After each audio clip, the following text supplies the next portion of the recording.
তুমি মানুষের কাছে প্রচার করে দাও, তুমি মানুষের কাছে পৌঁছে দাও, এই হজের কথা তুমি পৌঁছে দাও। ইব্রাহিম আলাইহিস সালাম বলেন, আল্লাহ আমি তো পৌঁছে দেব, কিন্তু আমার চতুর্পাশে তো কোনো মানুষ নাই। আমার চতুর্পাশে কি নাই? আল্লাহ রাব্বুল আলামিন যখন ইব্রাহিম সাল্লামকে এই কথা বললেন, তখন কোনো লোকজন নাই, কোনো মানুষ নাই। তখন নেই কোনো স্যাটেলাইট, নেই কোনো phone, telegram, telefax, telegram, satellite, media, কোনো কিছুই সেরকম নেই। আছে? সে সময় কোনো জিনিস ছিল? নিল না। আজ থেকে প্রায় 5000 বছর পূর্বে নেই কোনো মোবাইল, নেই কোনো স্যাটেলাইট, নেই কোনো টেলিগ্রাম, নেই কোনো টেলিফ্যাক্স, নেই কোনো মিডিয়ার কোনো সুযোগ নেই যে এই মিডিয়ার মাধ্যমে এক দেশ থেকে আর এক দেশে এই মেসেজটা পৌঁছে দেবে, এমন কোনো তথ্য প্রযুক্তি সেই সময় ছিল না। ছিল নাকি? আল্লাহ বলছেন তুমি ঘোষণা করে দাও।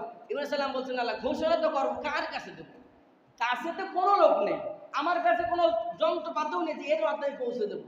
আল্লাহ বললেন তুমি বলো, তুমি প্রচার করো, পৌঁছে দেওয়ার দায়িত্ব আমি আল্লাহ। কার?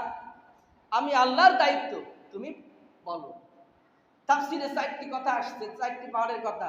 একটি হলো মাকাম ইব্রাহিম, একটি হলো হাজরে আসওয়াদ, একটি হলো সাফা পারওয়া পাহাড়, আর একটি হলো আবু কুবাইস নামক পাহাড়। এই 4টি পাহাড়ের কথা তাফসীরের ভিতরে আসছে যে 5টি পাহাড়ের ভিতরে যে কোনো একটি পাহাড়ের উপর দাঁড়িয়ে ইব্রাহিম সাল্লাল্লাহু সাল্লাম ঘোষণা করে দিলেন। কি করলেন? ঘোষণা করে দিলেন। তাফসীরকাররা লিখছেন এই কথাটা কিয়ামত পর্যন্ত যত মানুষ আসবে, এসে যত মানুষের ভাগ্যে হজ করা জুটবে, সেই সময় থেকে কিয়ামত পর্যন্ত এই কথাটি।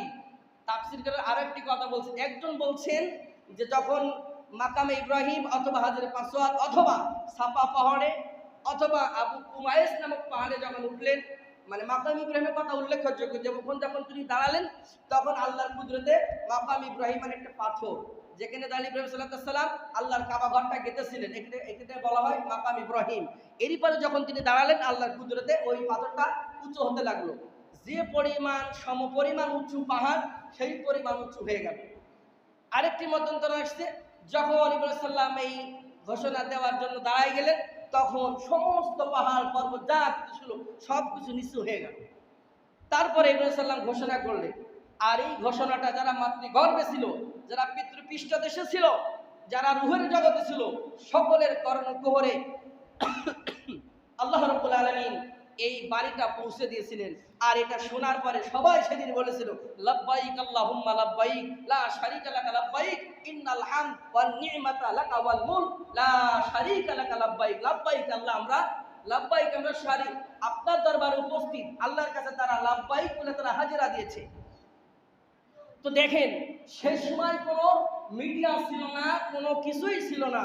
আল্লাহ বললেন তুমি ঘোষণা দিয়ে দাও। ইব্রাহিম সাল্লাম বললেন ঘোষণা তো দেব, আমার কাছে কোনো লোক নাই, কোনো কিছু নাই। আল্লাহ বলেন ঘোষণা দাও, পৌঁছে দেওয়ার দায়িত্ব আমি। আলান নাসি হিজ্জুল বাইতি মান ইসতাতা ইলাইহি সাবিলা ومن كفر فإن الله غني عن العالمين। বলি আল্লাহু আকবার। আল্লাহ রাব্বুল আলামিন বললেন আল্লাহর উদ্দেশ্যে, আল্লাহর ঘরে হজ করা তোমাদের উপর ফরজ। ওয়ালিল্লাহি আলান নাস হিজ্জুল বাইতি মান ইসতাতা ইলাইহি সাবিলা। তোমাদের যাদের উপরে, যাদেরকে আমি আল্লাহ রাব্বুল আলামিন ধন সম্পদ দিয়ে সামর্থ্যবান করেছি, এমন ব্যক্তিদের উপর আমার ঘরে এসে হজ করা আমি আল্লাহ ফরজ করে দিয়েছি। এরপর আল্লাহ বলেন মান কাফারা, আর যে ব্যক্তিটা প্রত্যাখ্যান করে, অস্বীকার করে, ফা ইন্নাল্লাহা গানিয়্যুন আনিল আলামিন, তাদের অবশ্যই জেনে রাখা উচিত আল্লাহ রাব্বুল আলামিন বিশ্ববাসী থেকে অমুখাপেক্ষী। আল্লাহ রাব্বুল আলামিনের কোনো জিনিসের দরকার আছে? আল্লাহর কোনো অভাব আছে? আল্লাহ কি কখনো ঋণগ্রস্ত হবেন? আল্লাহ ধন ভান্ডার থেকে কি কোনো ধন ভান্ডার কমে যাবে? কখনোই সম্ভব নয়। তা আল্লাহ বলছেন ওমান কাফারা, যে প্রত্যাখ্যান করে, অস্বীকার করে, ফা ইন্নাল্লাহা গানিয়্যুন আনিল আলামিন, সেই সমস্ত মানুষের জেনে রাখা উচিত আমি আল্লাহ রাব্বুল আলামিন বিশ্ববাসী থেকে অমুখাপেক্ষী, কারোর কোনো জিনিসের প্রয়োজন হয় না। প্রত্যেকটা মানুষের আমার কাছে প্রয়োজন হয়, আমি কারোর কাছে প্রয়োজন হবে, বিষয়টি এমন নয়। সুতরাং যাদেরকে আল্লাহ রাব্বুল আলামিন অর্থনৈতিকভাবে সামর্থ্য করেছেন, সামর্থ্যবান যারা আছে তাদেরকে অবশ্যই হজ করতে হবে। কি করতে হবে? হজ করতে হবে। কারণটা কি? এটা হলো ইসলামের স্তম্ভ, ফাউন্ডেশন। আমরা যে বিল্ডিং নিচে বসে আছি, 8 তলা ফাউন্ডেশনে করা হয় বিল্ডিংটি।